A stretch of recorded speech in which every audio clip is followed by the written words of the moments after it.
Last lecture में मैंने आपको बताया था प्लाज्मा मेम्ब्रेन पंप्स के बारे में, साइट फॉर एटीपीएस, ठीक है। तो जो पंप्स के बारे में बताया था, इलेक्ट्रोजेनिक एंड इलेक्ट्रोन्यूट्रल, 2 टाइप्स के बताए थे। इलेक्ट्रोन्यूट्रल में कोई भी चार्ज नहीं होगा, और अगर इलेक्ट्रोजेनिक चार्जेबल होगा तो एटीपीएस आयन काम करेगा। एटीपीएस में भी 4 टाइप्स के थे जो पंप थे, जो मैंने आपको डिस्क्राइब किए थे। H ion ATPase, proton ATPase pump यानी कि एचाइन एटीपीएस पंप। सेकेंड था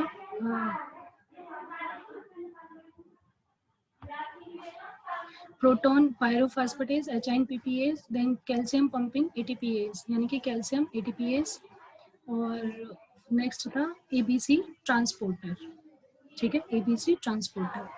इसके बाद नेक्स्ट बात करते हैं हम, तो नेक्स्ट है इसमें secondary active transport. Secondary active transport में जो सिम्पोर्ट और एंटीपोर्ट का काम करता है उसे बोला जा रहा है secondary active transport. A large number of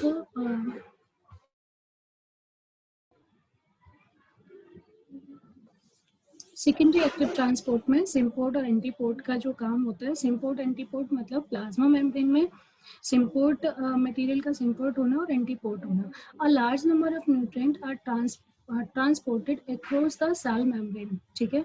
जब न्यूट्रिएंट सेल मेम्ब्रेन के अक्रॉस ट्रांसफर होते हैं अगेंस्ट देयर केमिकल पोटेंशियल और electrochemical potential gradient, electrochemical potential gradient के अगेंस्ट, किसके through? Secondary active transport mechanism के through, that does not utilise energy, जिसमें energy की रिक्वायरमेंट नहीं होती, और किसके थ्रू लाइब्रेटेड होते हैं, यानी कि किसके थ्रू ट्रांसफर होते हैं? Hydrolysis of ATP. एटीपी का डायरेक्टली हाइड्रोलाइसिस होता है, but indirectly through the energy store in proton electrochemical potential gradient.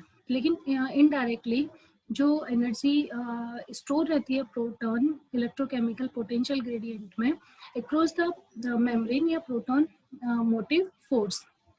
Means क्या है, इसमें जो न्यूट्रिएंट होते हैं लार्ज नंबर में, वो सेल मेम्ब्रेन में जब ट्रांसफर होते हैं केमिकल पोटेंशियल के थ्रू या इलेक्ट्रोकेमिकल पोटेंशियल ग्रेडियंट के through, secondary active transport mechanism के द्वारा, ठीक है, जिनमें एनर्जी की रिक्वायरमेंट नहीं होती, एनर्जी का यूटिलाइजेशन नहीं होता है, एनर्जी की रिक्वायरमेंट नहीं होती, ये एटीपी के हाइड्रोलाइसिस के थ्रू होते हैं। लेकिन इनडायरेक्टली जो एनर्जी होती है वो प्रोटॉन इलेक्ट्रोकेमिकल पोटेंशियल ग्रेडियंट के थ्रू प्लाज्मा मेम्ब्रेन में स्टोर रहती है, या प्रोटॉन मोटिव फोर्स के थ्रू प्लाज्मा मेम्ब्रेन में स्टोर रहती है। इलेक्ट्रोजेनिक प्रोटॉन एटीपीएस या H ion ATPase pump serve as proton translocating carrier protein, ठीक है। इलेक्ट्रोजेनिक प्रोटॉन एटीपीएस या जो एचाइन एटीपीएस पंप है, जो फर्स्ट हम पंप की तरह जो काम कर रहा था, फर्स्ट एक्टिव ट्रांसपोर्ट जो था एचाइन एटीपीएस, वो क्या काम करता है? प्रोटॉन ट्रांसलोकेटिंग कैरियर प्रोटीन की तरह काम करता है, and free energy of hydrolysis of ATP is conserved in the form of proton gradient। तो और एटीपी का हाइड्रोलाइसिस करता है और वो ऐसे कंजर्व होता है जिसे प्रोटॉन ग्रेडियंट की फॉर्म में कंजर्व होता है across the membrane. More proton accumulating on outer side, ज्यादातर जो प्रोटॉन एक्यूमुलेट होते हैं वो आउटसाइड द मेम्ब्रेन होते हैं। Proton gradient together with normal membrane potential contribute to proton electrochemical potential gradient or a proton motive force which tend to move proton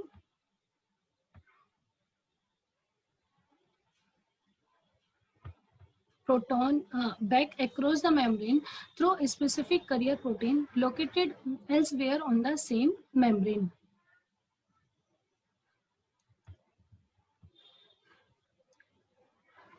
When proton return back to cytosolic side, जब proton cytosolic site की तरफ return आते हैं, the proton motive force generated by electrogenic H ion, तो proton motive force electrogenic एचाइन के through जो generated होता है, electrogenic एचाइन transported can be utilized to drive transport or other solute molecule or ion against their chemical or electrochemical potential gradient through the same carrier protein, which H-ion is returning back to the cytosol.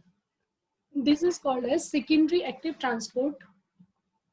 And because ion or molecule of two different substances are being transported at the same time through the some carrier protein, this process of solute transport is also called as co-transport mechanism. तो जो secondary active transport है उसका दूसरा name है को-ट्रांसपोर्ट mechanism.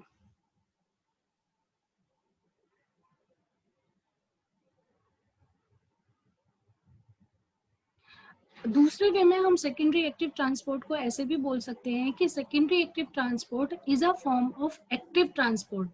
कैसी form होती है? ये एक एक्टिव ट्रांसपोर्ट होती है across the biological membrane in which transporter protein, जिसमें जो ट्रांसपोर्टर प्रोटीन होती है वो आयंस का मूवमेंट करती हैं. ठीक है. जो इसका इलेक्ट्रोकेमिकल ग्रेडियंट होता है to the movement of another molecule or ion against a concentration electrochemical gradient. Secondary active transport या को ट्रांसपोर्ट मैकेनिज्म जो होता है वो दो टाइप का होता है, सिम्पोर्ट एंड एंटीपोर्ट. अगर हम सिम्पोर्ट की बात करते हैं, when influx of protein is coupled with movement of outer side in the same direction, the co-transport mechanism is called as symport and carrier protein is called as symporter. Next वाली slide में check करते हैं. Symport आप देख पा रहे हो यहाँ पे, जहाँ पे ए लिखा हुआ है सिम्पोर्ट और बी लिखा हुआ है एंटीपोर्ट. सिम्पोर्ट में आउटसाइड ऑफ द सेल ये सिम्पोर्टर है. सिम्पोर्टर किस चीज को बोला है? When influx of proton is coupled with movement of outer solute in the same direction. कहाँ जाएगा? सेम डायरेक्शन में जाएगा. The co-transport mechanism is called as symport and the carrier protein is called as symporter. जो protein इसे ले जाने का काम करेंगे उन्हें सिम्पोर्टर प्रोटीन बोलेंगे. तो दैट मीन जो सिम्पोर्टर प्रोटीन है यहाँ पे जहाँ ये एरो है एच आइन के पास, दैट इज द सिम्पोर्टर प्रोटीन. और ये पूरा प्रोसेस है सिम्पोर्ट का. आउटसाइड ऑफ द सेल से जो मटेरियल होगा इनसाइड ऑफ द साइटोप्लाज्म जाएगा. Then antiport. एंटीपोर्ट की बात करते हैं तो when influx of protein is coupled with efflux of outer solute. ठीक है. जब जो प्रोटीन है वो इफ्लेक्स होगा आउटर सोल्यूट का, द को transport mechanism is called as antiport. तो उसे एंटीपोर्ट बोलेंगे. And the carrier protein involve as a antiporter. और जो प्रोटीन उसमें इन्वॉल्व होगी उसे एंटीपोर्टर बोलेंगे.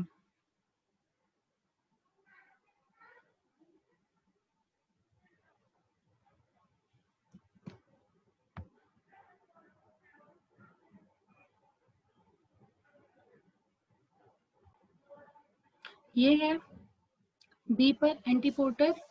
एच आइन अंदर की साइड मूव करता है एंड बी आइन आउटर साइड मूव करता है. इसमें जो इलेक्ट्रोकेमिकल पोटेंशियल ग्रेडियंट होता है वो हाई होता है और सेल के अंदर यानी कि साइटोप्लाज्म के अंदर लो होगा. और अगर सिम्पोर्टर की बात करते हैं तो electrochemical potential gradient outer of the cell low होगा और इनर साइड हाई होगा.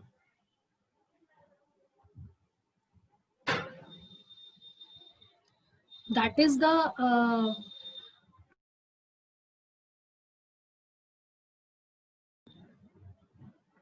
आप देख पा रहे हो ये टोनोप्लास्ट यानी कि जो वैक्यूल की स्ट्रक्चर है वो है.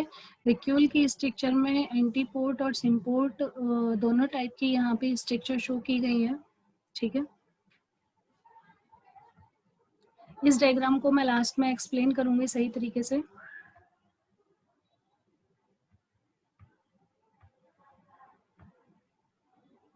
तो सेकेंडरी एक्टिव ट्रांसपोर्ट में एंटीपोर्ट एंड सिम्पोर्ट आपने पढ़ा। उसके बाद एक बात करते हैं करियर कंसेप्ट की। जो करियर कंसेप्ट है वो किस टाइप का है। प्लाज्मा मेम्ब्रेन में जो न्यूट्रिएंट्स को कैरी करके ले जाया जाता है, या फिर जो भी कोई मटेरियल होगा उसे इन और आउट लेके जाते हैं, तो उसके लिए जो करियर कॉन्सेप्ट दिया गया है वो फ्री आयंस के लिए है, ठीक है। तो according to this theory plasma membrane is impermeable for free ion.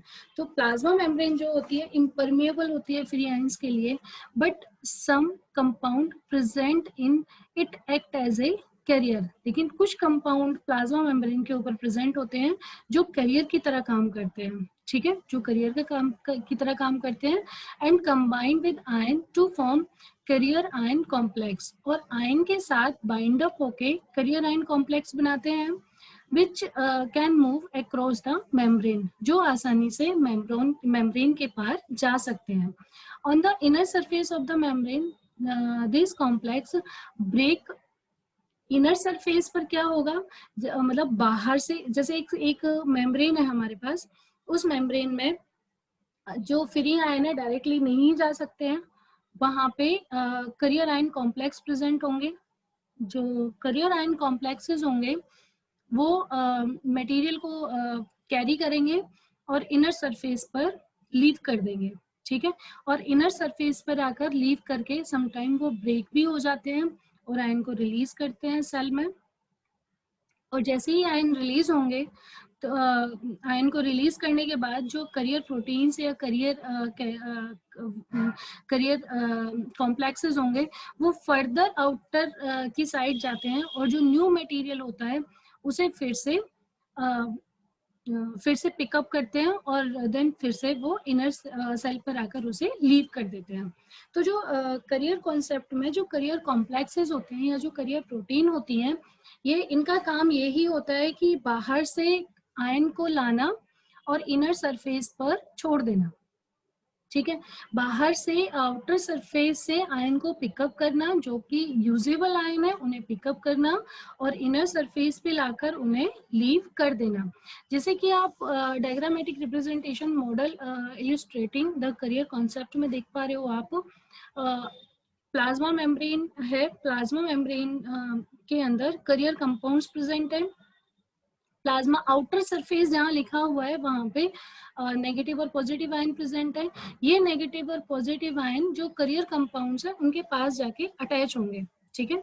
जैसे ही उनके पास जाके अटैच होंगे तो फर्स्ट स्ट्रक्चर में अटैच होने के लिए जा रहे हैं, सेकेंड स्ट्रक्चर में अटैच हो चुके हैं, और थर्ड स्ट्रक्चर में अटैच होने के बाद आप ध्यान से देखो इन्हें, करियर कंपाउंड का जो फेस है वो सबसे पहले आउटर सरफेस की तरफ है फर्स्ट स्ट्रक्चर में, जो कि कंपाउंड को वहां पर अटैच कर रहा है अपने से, ठीक है।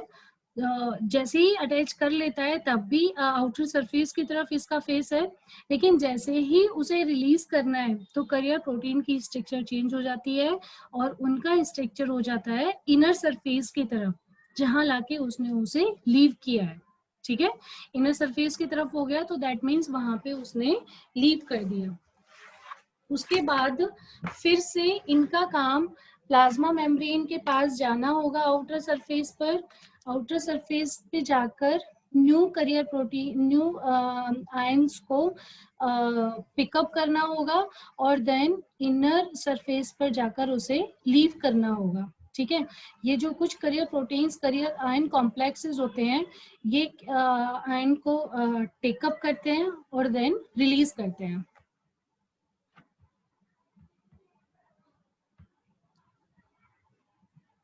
इसके लिए करियर कॉन्सेप्ट में कुछ सॉल्ट अवेलेबल होते हैं, जैसे कि बात करते हैं आइसोटॉपिक एक्सचेंज की, ठीक है। Isotopic exchange, several time it has been found that actively absorbed radioactive ion such as 35 SO4 cannot diffuse back or exchange with outer ion in the outer solute, indicating thereby that the plasma membrane is not permeable to free ion, ठीक है। कुछ ions के लिए plasma membrane permeable नहीं होती, जैसे कि isotope 35 sulphur, SO4, saturated effect. लेकिन कुछ लिमिट्स ऐसी होती हैं जहां पर सॉल्ट का कंसंट्रेशन इंक्रीज हो जाता है आउटर सॉल्यूट पर, ठीक है, does not bring about the increase in the rate of mineral salt absorption. It is because the active site on the career compound become saturated with iron. कुछ career protein जो होते हैं उनका कुछ career proteins होते हैं जो ion के लिए सैचुरेटेड फॉर्म प्रेजेंट करते हैं, ठीक है। और थर्ड है specificity.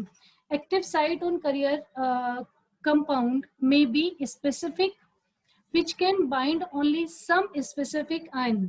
Career protein bind up और रिलीज करने का काम तो कर रही है आयंस को, लेकिन कौन कौन से आयन ही जा सकते हैं प्लांट्स के अंदर, वो भी तो प्लांट डिसाइड करेगा ना। ऐसे थोड़ी ना कोई भी आयन जाके इनर साइड पर चला जाएगा। जो हार्मफुल होगा उसे वो टच ही नहीं करेगा, जो उनके लिए मतलब उनके प्रोसेस में आएगा, प्लांट्स के प्रोसेस में स्पेसिफिक वही आयन कैचअप करता है और कैचअप करने के बाद रिलीज करता है। तो एक्टिव साइट जो होती है करियर कंपाउंड्स की, वो स्पेसिफिक होती है, जो स्पेसिफिक आयंस को ही बाइंड करती है। This also explain the selective and unequal absorption of iron by the plants. ठीक है। There are two common hypotheses based on the Carrier concept to explain the mechanism of active salt absorption, although they are not universally accepted. इन दो concept को universally accepted नहीं किया गया है, लेकिन दो कॉमन हाइपोथेसिस दी गई हैं। जो हाइपोथेसिस है यानी कि जो एक्सपेरिमेंट बेस्ड थी, जैसे कि Lundegardh cytochrome pump theory.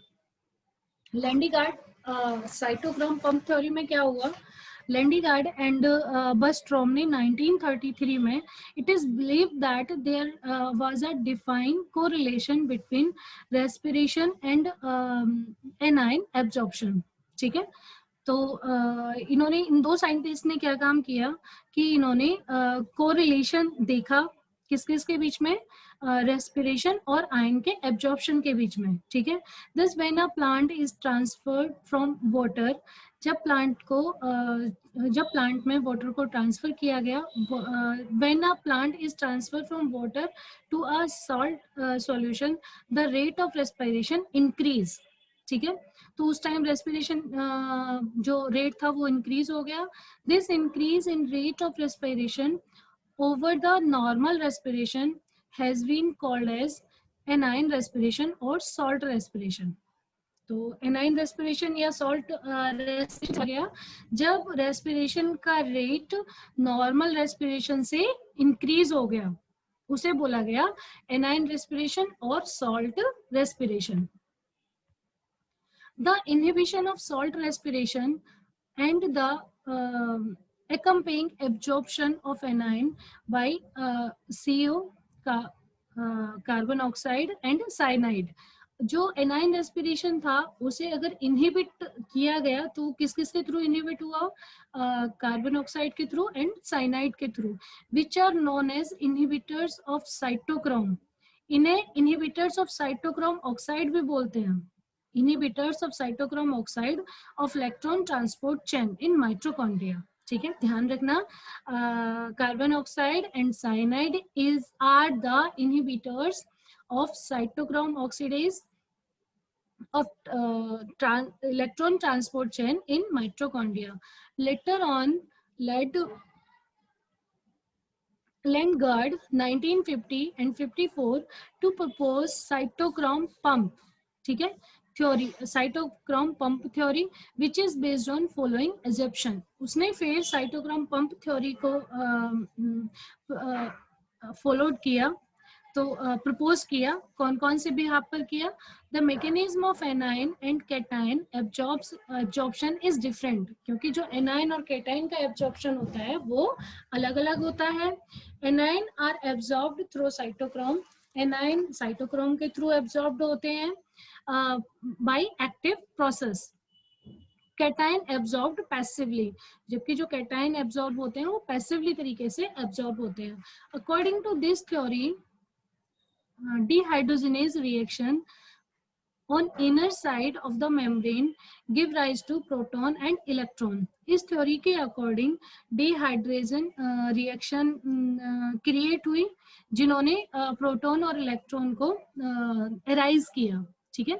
The electron travel over the cytochrome chain towards outside the membrane so that the iron of the cytochrome become reduced on the outer surface and oxidized on the inner surface.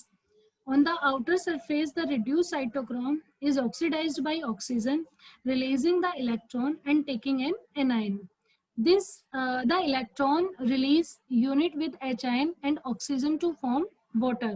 The anion travel over the cytochrome chain towards inside.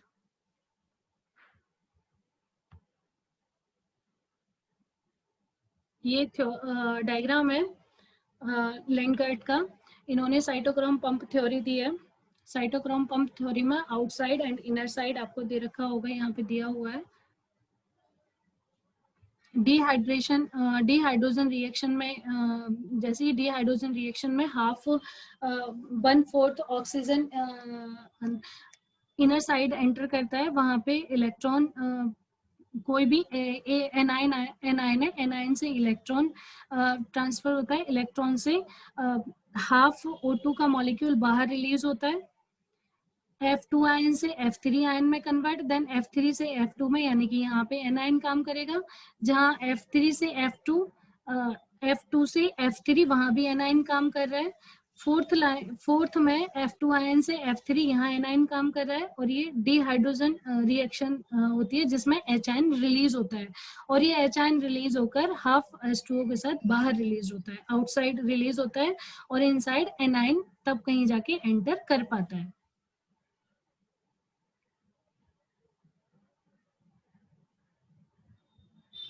एक बार फिर से समझा देती हूँ मैं इसे.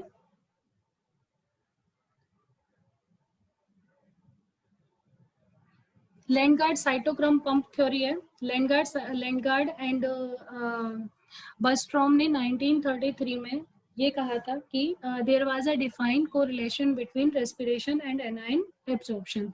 उन्होंने एक रिलेशनशिप देखा रेस्पिरेशन और एनायन एब्जॉर्प्शन के बीच में. ठीक है.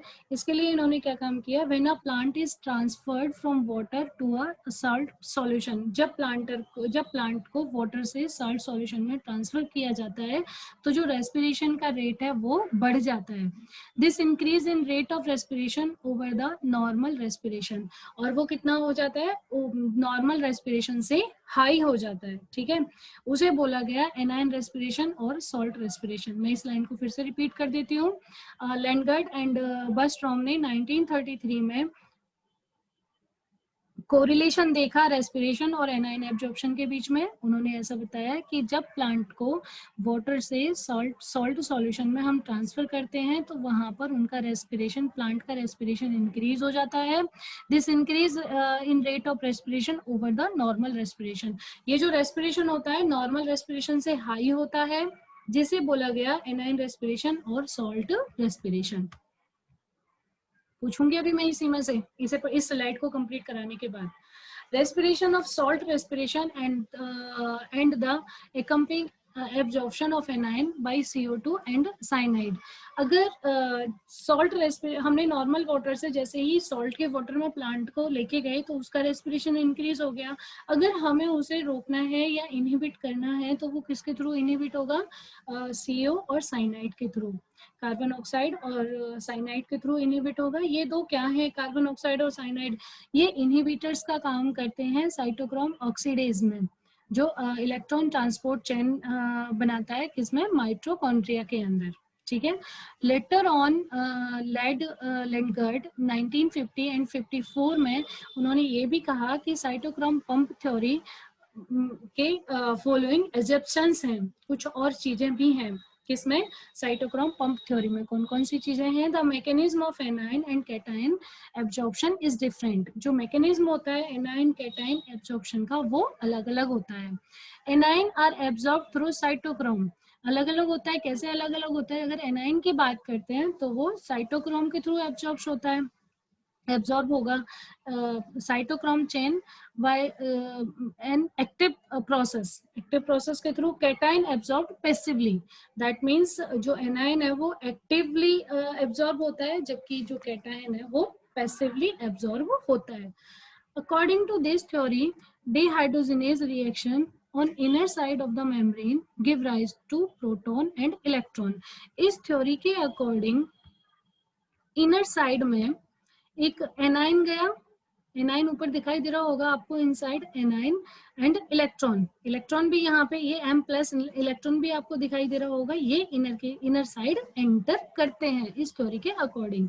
ठीक है, तो according to this theory, dehydrogenase reaction on inner side of the membrane give rise to proton, H-ion and electron. Uh, the electron travel over the cytochrome chain towards outside the membrane so that the iron of the cytochrome become reduced। ठीक है, जैसे ही electron travel करके जाएगा एक iron से दूसरे iron पर, वो रिड्यूस करता हुआ चला जाएगा। ठीक है, जैसे ही इलेक्ट्रॉन ट्रेवल करता है, आपने फोटोसिंथेसिस में भी देखा होगा, जब मैंने आपको फोटोसिंथेसिस का मैकेनिज्म बताया था तब भी वहां पे जैसे ही इलेक्ट्रॉन ट्रेवल करता है तो एक आयन को रिड्यूस करता हुआ जाता है। ठीक है, तो become reduced iron on the outer surface and oxidized Fe3 on the inner surface। inner surface पर वो reduce करके Fe3 आयन बनाता है, जबकि outer पर Fe2 आयन present रहते हैं। on the outer surface reduced cytochrome is oxidized। Outer surface पर जो साइटोक्रोम होगा वो ऑक्सीडाइज होता है ऑक्सीजन रिलीजिंग इलेक्ट्रॉन से and taking an A9. The electron release unit with H ion, electron H ion को रिलीज करता है ऑक्सीजन टू फॉर्म वाटर, और क्या बनाता है, वाटर बनाता है। आप इस स्ट्रक्चर में देखो, जैसे ही ये इलेक्ट्रॉन एच आयन से रिलीज होके इसने क्या बनाया, एक O2 1/4 O2 तो आउटसाइड से आया, यहाँ पे एनाइन और इलेक्ट्रॉन प्रेजेंट है। एनाइन और इलेक्ट्रॉन जैसे ही रिड्यूस होगा तो Fe2 से Fe3 में कन्वर्ट हो रहा है, और यहाँ जस्ट जहाँ 1/4 O2 अंदर की साइड ऐड होता है, एंटर करता है, वहीं पे इलेक्ट्रॉन के साथ मिलके और हाफ वाटर का मॉलिक्यूल बनाता है, जो हाफ वाटर का मॉलिक्यूल आउटसाइड रिलीज हो जाता है। The electron thus release unit with H-ion and oxygen to form water. The anion travel over the cytochrome chain towards inside.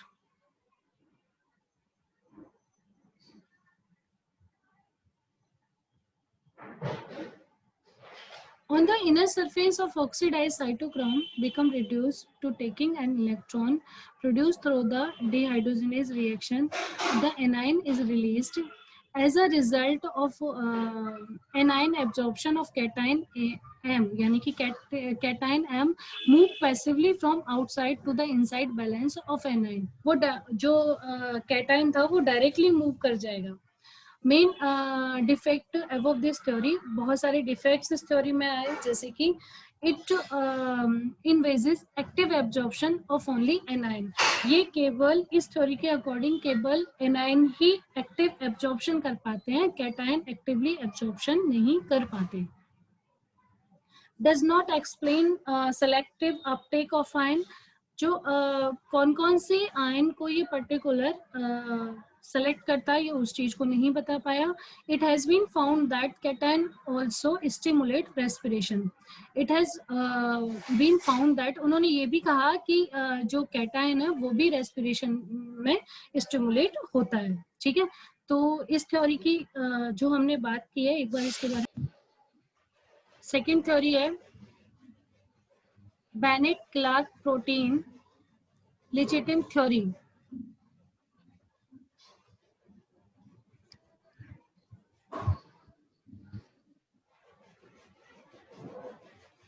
In 1956, Bennett Clark suggests that because of the cell membrane chiefly consists of phospholipid and proteins, and certain enzymes seem to be located on them, the carrier could be a protein associated with phosphate called as lecithin. lecithin, called as lecithin. He also assumed that presence of different phosphatides to corresponding with the number of non competitive group of cation and anion. ठीक है. Bennett Clark ने 1956 में क्या कहा, उन्होंने बताया, क्योंकि cell membrane किस चीज की बनी हुई होती है, फॉस्फोलिपिड्स एंड प्रोटीन्स की बनी हुई होती है. तो जो सर्टेन एंजाइम्स भी वहां पे प्रेजेंट रहते हैं. तो जो करियर प्रोटीन होती है, करियर का जो काम करने वाली चीजें होती हैं वो एज अ प्रोटीन काम करती हैं, और एज ए प्रोटीन काम करती हैं और फॉस्फेट ग्रुप के साथ अटैच रहती हैं, इसलिए उन्हें लिसिथिन बोलते हैं. इसलिए उन्हें लिसिथिन बोलते हैं. He also assume that the presence of different फास्फेटाइड.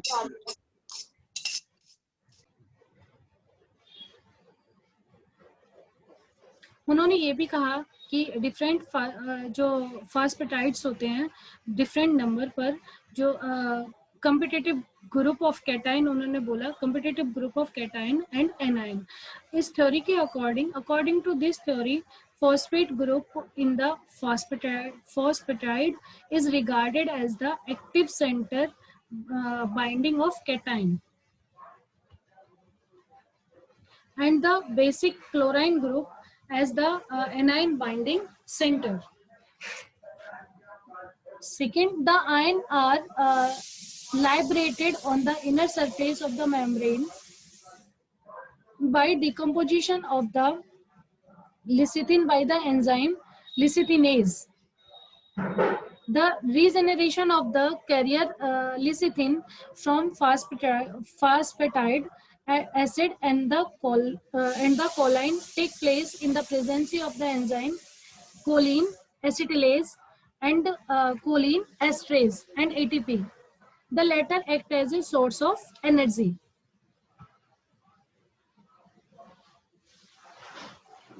आपको ये डायग्राम दिखाई दे रहा होगा.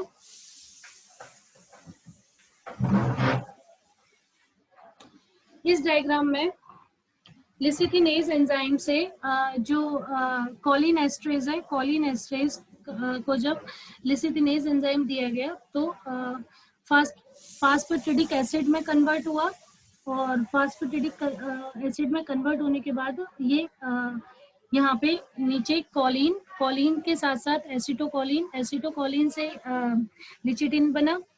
फिर यहाँ से फिर से लिचिटिनेज दिया गया, तो देन फास्फेटिडिक एसिड. मैं फिर से एक बार इसे एक्सप्लेन कर देती हूँ.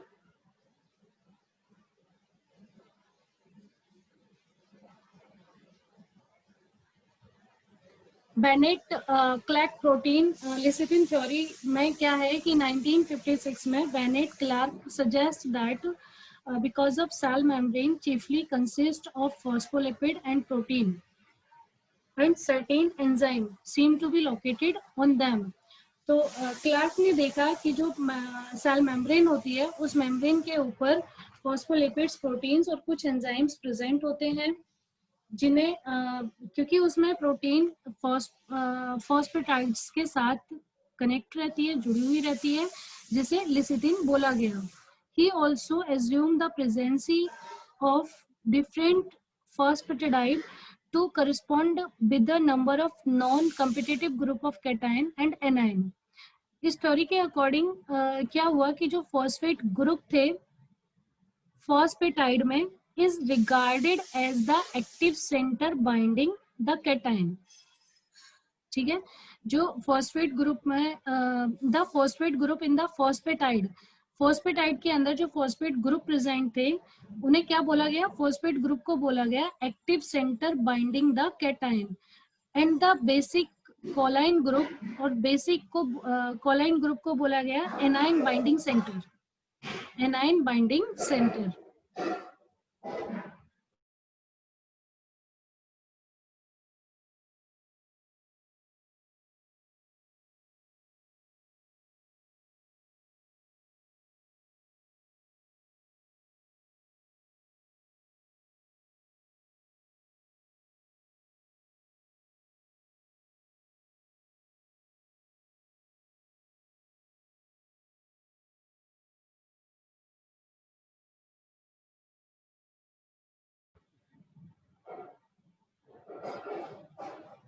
Anion are liberated on the inner surface of the membrane by decomposition of the lecithin by the enzyme lecithinase. Lecithinase enzyme के थ्रू जो लिसिथिन डिकम्पोजिशन जो हो रहा था लिसिथिन का, वो इनर सरफेस मेम्ब्रेन के पास जाके हो रहा था. The regeneration of the carrier lecithin from phosphatidide acid and cholic acid take place in the presence of the enzyme choline acetylase and choline esterase and ATP. The latter act as a source of energy. जो बाद में क्या काम करते थे, energy के source की तरह काम करते थे.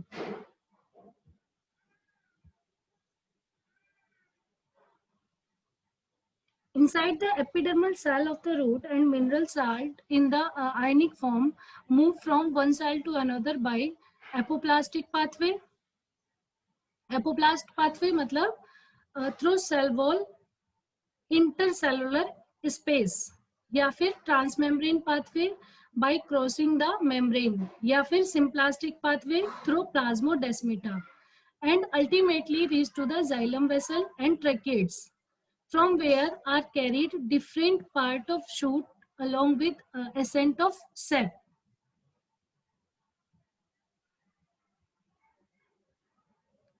ये रेडियल मूवमेंट है मिनरल न्यूट्रिएंट आयन का रूट में. Apoplast pathway, symplast pathway plasmodesmata के through, and plasma membrane vacuole यहाँ प्रेजेंट है. आप देख पा रहे होगे प्लाज्मोडेस्मेटा के थ्रू जब ये एपोप्लास्ट पाथवे यानी कि सेल में होते हुए, और ये एरो सीधा जा रहा है प्लाज्मोडेस्मेटा के थ्रू होता हुआ वेसल एलिमेंट्स में. यहाँ पे कैस्पेरियन बैंड प्रेजेंट है जो एंडोडर्मिस में प्रेजेंट रहता है. कैस्पेरियन बैंड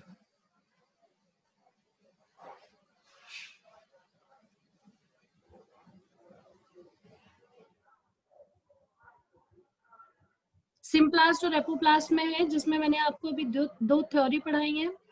उन दो थ्योरी के साथ साथ जो रूट में रेडियल पाथ का मूवमेंट होता है किस टाइप से होता है, ये उसका स्ट्रक्चर है.